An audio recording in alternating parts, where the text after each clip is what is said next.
So, the pronouncement for Christmas is, I bring you good news of great joy. And joy has always been associated with the Christmas story.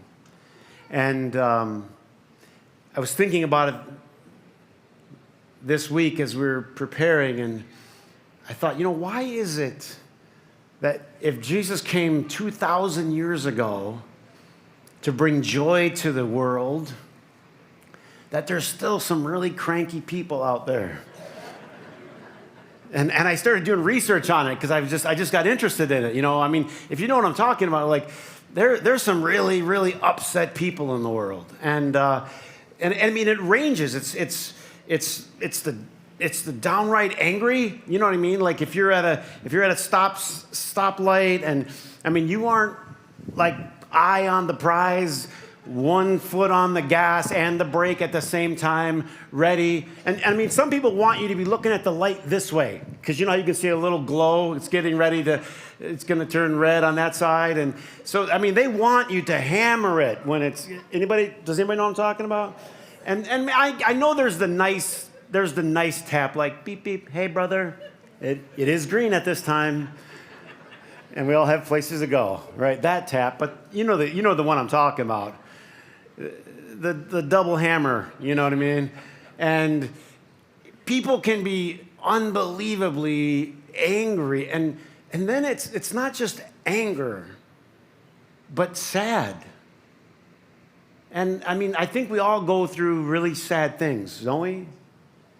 If anybody's honest, sadness, it's a part of life, but it's almost like it's endemic. So I actually looked it up, and they were talking about a crisis of happiness. A crisis of happiness.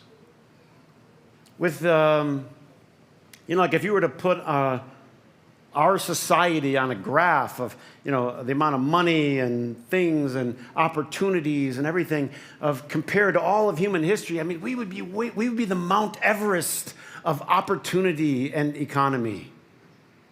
To be alive today, you would think that we'd be beaming with happiness, but it's eluding us somehow.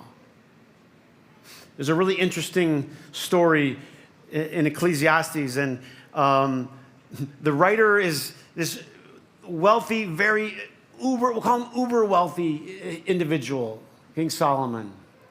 And he says this, I denied myself nothing my eyes desired. Could you imagine having that kind of money?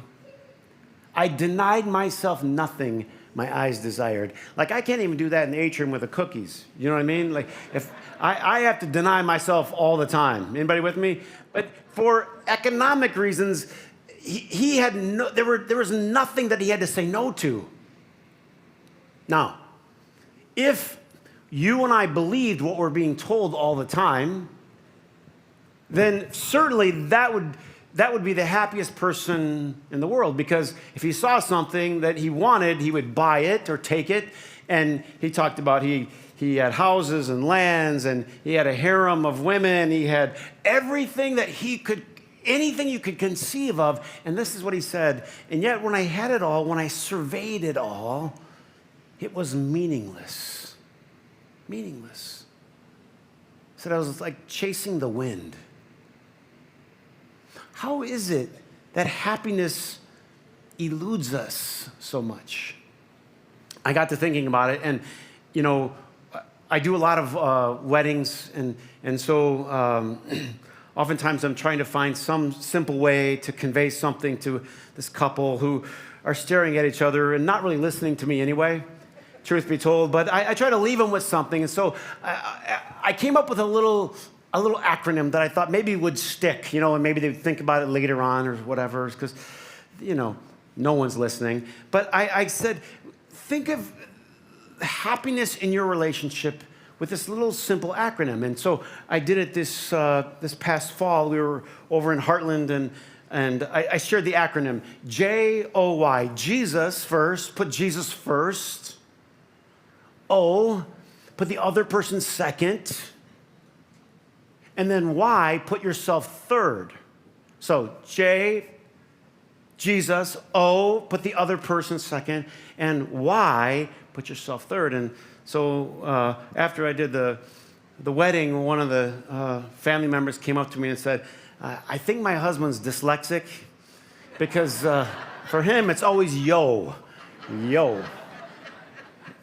And I said, okay, well, help him with the spelling. J, Jesus. That's Christmas. In John 15, Jesus said, to the disciples, I pray that my joy would be in you, so that your joy would be full. I really think God wants us to be happy. I really think he wants us to be full of joy. I think that's what he ultimately really wants. And when you're full of joy, you're your best you. You know that. That's when you're your best. When joy is just bubbling up inside of you. But when you're not, then you're probably not your best. So if Jesus came to give us joy, why aren't we having more of it? And I think it has to be, we're not doing what he taught us to do. I think for a lot of times what happens is we're well-meaning, but we've moved Jesus somewhere down the ladder of our life. And we have all kinds of reasons and explanations and, justifications for it. And I know, too, we live in a culture now, wow, like worshiping Jesus is so 30 years ago. Your kids ever make fun of you for you're just really out of touch? Really out of touch? And I know what's going on in our culture. It's like, oh, that whole thing, that was so yesterday. I'd say be careful. I'd say be careful. I mean, it's one thing to go along with the trend of, wearing, sweatpants wherever you go in life. It's one thing to go along with the trend of the hairstyle, but be careful of throwing out the Jesus thing. Can I tell you something honestly? You need someone to worship for your own good. I know some of you, you're 40 years old, and I know I'm getting around to it, but, there's a problem. I had this one problem with this one church one time, and blah, blah, blah, blah, blah, blah, blah. I've heard it so many times. I get it. I heard it, too. I know but this is what I say to people. Okay, get around to it then. You're 45. Pick something to worship. You know why? Because if you don't, guess who you're worshiping? Yourself. Oh, you never say that, but, look at you. You look marvelous. Everywhere you look, it's you. You would never state it, it sounds so arrogant. Why state it? Just do it. But really, whoever you follow, that's what you worship.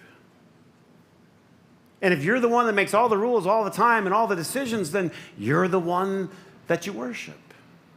But somebody has to occupy number one. And some of you know what I'm talking about. I was talking to two ladies yesterday before the service, and we were talking out there, and it was really cold, and they're like, I was just going to stay home and just watch it online, and they're like, and my mom got in my head, and they said, we grew up, I think they said Wisconsin Lutheran, and I said, okay, I don't know what that is, but tell me. He goes, well, it goes like this. Mom said, you can stay out as late as you want on Saturday. I don't care if you're out till 2 or you're out till 3. But at 9:30, you are going to be sitting in church on Sunday morning. You got it, young lady? And they got it. So they say, I know that's so old-fashioned. It really is, isn't it? How many know we could use just a little more old-fashioned here? Maybe a little bit.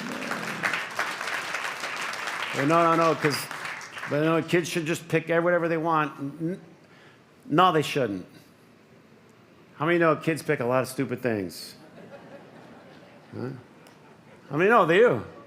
You just raise them. It's like you're gonna have something number one, and then when they get old, they can say, "Oh, that was a bunch of nonsense." But trust me, they'll come back to it. You need to worship something besides yourself. So I am here to recommend Jesus. Put Jesus right here at the top. The manger, humble, comes not to dominate your life, to impart joy and happiness. And then after the J, you get the O, the other. It's so funny because you would think the recipe for happiness is just think about yourself. You know, you get up in the morning and think about, what do I need? And there's a complete industry. I mean, billions of dollars are spent because the world knows that they can just bombard your brain to get you to think about yourself. And from the moment you wake up, that's the message that you get from our world. Think about you, think about you, think about you, think about what you want, think about what you deserve. And it's not working. Why? Because when you're obsessed with thinking about yourself, you are destined to be miserable. Destined. You know, the other day we go into Charlie's school, and I don't know where she gets it, but she's a very bossy young lady. Very bossy. And she's all upset because the kids won't do the thing that she wants them to do. And she's just upset. And she's all, and we're trying to tell her, like, Charlie, you can't be so bossy. You can't tell all the other kids what to do all the time because no one's going to want to play with you. And I've told this whole story. And at the end of the service, all the kids come down here to dance. And they're all dancing and having fun. And Charlie comes down here and starts telling them they're doing it wrong. She wants them to do this. And she's angry.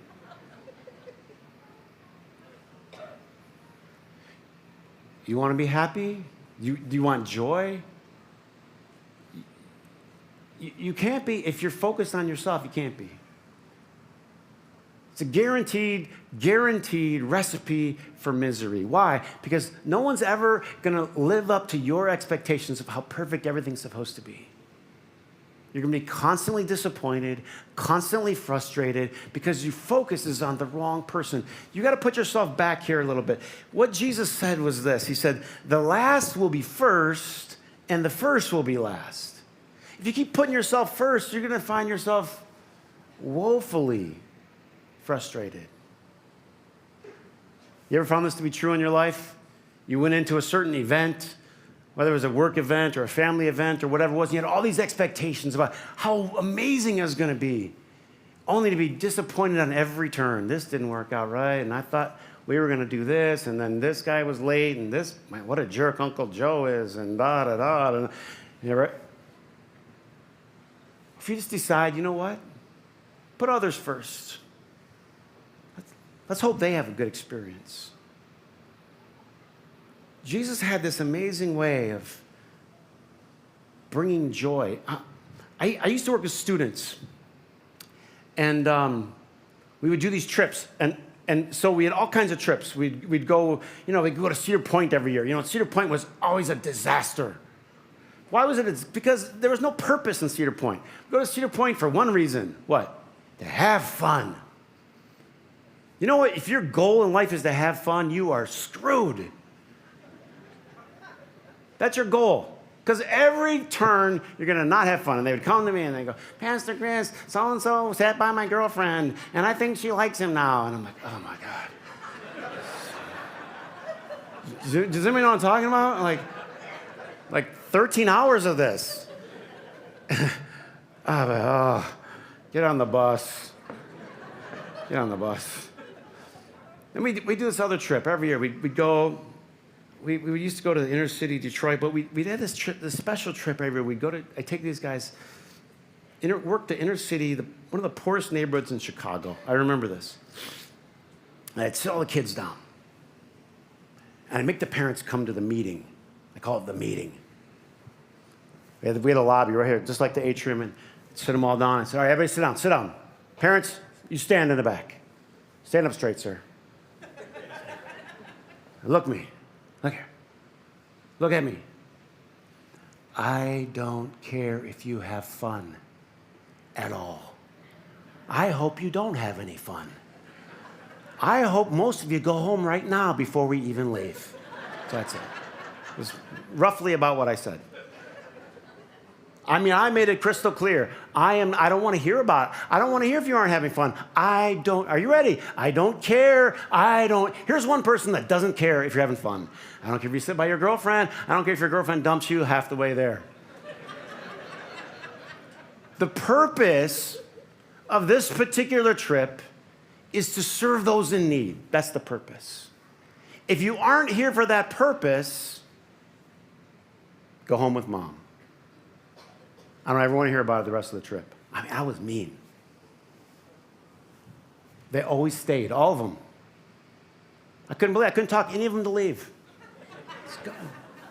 I know you're going to be trouble. I made it crystal clear, but here's the thing. It changed their mindset before we got started. You know what? It was always the happiest trip we ever took? Always. I said, if you see an alley that needs some sweeping, you find a broom, you start sweeping it. Just start sweeping. You see something that's met, you just clean it up. We're going to take food to poor people. We're going to do this. We're going to focus on these people that need us. You know, it would always happen late at night. You know, the boys would sleep upstairs, the girls would sleep down in the fellowship hall down. They'd always be singing, always be laughing. Why? Because when you're not obsessed with yourself, joy has a funny way of sneaking around and biting you in the backside. But when you're obsessed with yourself, what am I getting out of this? What am I getting? Always, always, always disappoints. To me, the recipe for joy is just Jesus first, other people second, and yourself third. So, Chris, I'm really going to miss out. I don't think you are. I really don't. I really think Jesus taught us something about how to live when he lived his life. I think the reason that there isn't as much joy is because not enough people have tuned into how Jesus did it. He said, I came not to be served, but to serve and to give his life as a ransom for many.